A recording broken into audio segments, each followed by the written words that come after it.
Okay, so I guess you could say that I used to be quite the psychonaut. I was no stranger to doing drugs. At the time, I had already done acid probably about 100 times, and I had eaten up to 10 hits before and been just fine. I think that just goes to show how our minds react to psychedelics in different ways, without our control. I will say that I think that I learned a lot from acid, but I will also say that I also screwed my mind and soul up for the rest of my life. Ever since this horrible night, I have not been the same. It is something that I still think about and try to figure out to this day, even though there is nothing to figure out. So anyway, it started out like many other Fridays for me. I went to school and by the end of the day, I had scored 2 hits acid from this chick that I knew usually had quality products. She called it white fluff, but to me, it just looked like the regular old white blotter that was so popular in the mid-90s. So after school, I went home, dropped off my backpack and proceeded to the bus stop where I would ride the city bus to my friend's house about 30 miles away like I did every weekend. While I was on the bus, I decided to drop the acid. It was about a half-hour ride to the mall, where I had to transfer to another bus. It was while sitting at the mall, waiting for the bus that I noticed it taking effect. I was looking out into the parking lot and I saw some cars bend. Ah, now that's what I was waiting for. So the bus arrived and I hopped on, still feeling pretty mellow. For the next 20 minutes or so, it was rather mild. I could hear everyone on the bus talking, and I would hear everything they were saying. It was not until I got to my destination bus stop that it really hit me. As I stepped off the bus, as soon as I walked out into the late afternoon sun, it was like walking into another world. Colors were radiating from everything. Cars driving by had trails that seemed to go on forever. Now I knew I was finally tripping. As I was walking to my friend V's house, my mind was racing, going from one thing to another, all kinds of crazy thoughts manifesting themselves, which I knew was normal. I had been there before. Then all of a sudden, I found myself saying, "No, I'm not going to go on a bad trip tonight." I had never had a thought like this while tripping, and it kind of alarmed me. But I tried to put it away and think of something else. I got to V's house and no one was home. I decided to wait, because I knew they would be home soon. I sat in a lounge chair on the side of his house and watched the colors swirl and bend and spiral into infinity. I felt strange, quite different, like something big was about to happen, and I didn't know why. He finally got home and he had just come from the dentist and was all fucked up on Vicodin, talking slowly, and to me, in my acid-drenched mind, he was slurring his speech and I couldn't understand what the hell he was saying. We went inside, began watching TV. The show that was on that night was called Strange Luck, and this particular episode was about this little black cube that everyone wanted, but when they got it, all kinds of bad things would happen to them. Needless to say, this was not the right show to watch. I asked V to smoke a bowl with me, thinking it would calm me down. Boy was I wrong.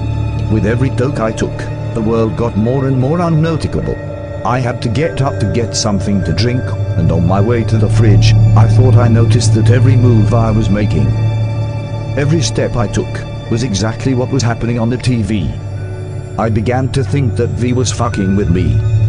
I knew he was really good with computers, and I began thinking he was some sort of computer wizard, and he had me in some sort of virtual reality computer game.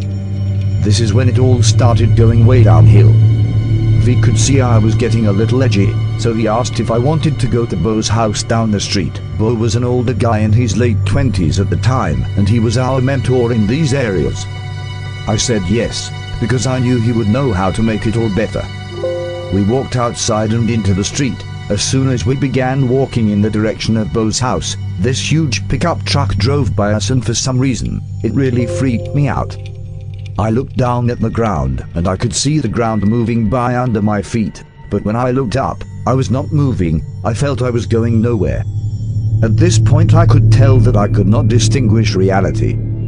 I looked at V and grabbed hold of him to make sure he was real. I told him to just take me back to V's house over and over again. I thought he was a cop and he was leading me into a trap. I guess I kind of scared him, and he thought I was going to hit him, so he turned and took off. So here I am, in the middle of the street, out of my mind, and my best friend slash cop slash Nick just went running back to his house. At this point I have no idea where I am, nothing looks familiar, and begin to think I'm dreaming, some sort of nightmare. So I ran over to the side of some stranger's house and laid down in the grass, thinking that if I went to sleep, I would wake up in my bed, and it would all be over. Boy, was I wrong. As I was laying in the grass, I could actually feel hands coming up from the ground trying to pull me down. I thought that these were demons and they were trying to pull me into hell. I could hear this strange music. Sounded like out-of-tune violin strings mixed with fingernails running down a chalkboard. I got up and went and sat down on the curb in front of these people's house. I thought I had finally lost my mind. I could see myself locked up in the loony bin, with a straitjacket and all. It was at this time that the people whose house I was sitting in front of came home. They drove up and I immediately walked up to their car and asked them to roll their windows down. I could see the look in their faces and they were terrified. Understandable, I suppose. I told them I had taken too much acid and I needed to go to the hospital. I asked them to call 911 and my mom. So I'm standing outside their house as they go inside, completely flipping out. I gave them my phone hash sign and they called my mom. I heard them say that I could come inside and talk to my mom. I got on the phone and was screaming to my mom, and I had no idea what's going on. I can't tell what's real and what's not. She asked me if one of the girls were there, one of the girls that had called her, and I took this to mean that I was in a whorehouse and my mother knew. These people and she was a prostitute. I dropped the phone and just began screaming and crying because I had no idea what was going on. I thought my mom was a prostitute, that I had been abducted by aliens, and this was some kind terrible mind experiment, and somehow I was set up to all this. Just then I noticed lights flashing outside and I hear a voice on a megaphone saying, "Come outside now." I replied that I didn't know where the door was, and I didn't. The voice said to follow the voice. So I did, and it led me outside. As soon as I walked out the door, there were what looked like 20 cops standing there, all with their guns pointed at me, screaming, "Jet on the ground right now." I was happy to comply and I dropped to the ground. They cuffed me and threw me into an ambulance. As soon as I was thrown into the ambulance, I began to feel like everything was going to be okay. I was still on a trip and I was scared as shit, but I knew that I was going somewhere safe. In the ambulance, a cop was in there asking me all kinds of questions which I didn't understand. I could hear him, understood the words he was saying, but I had no idea what he was saying. Very strange.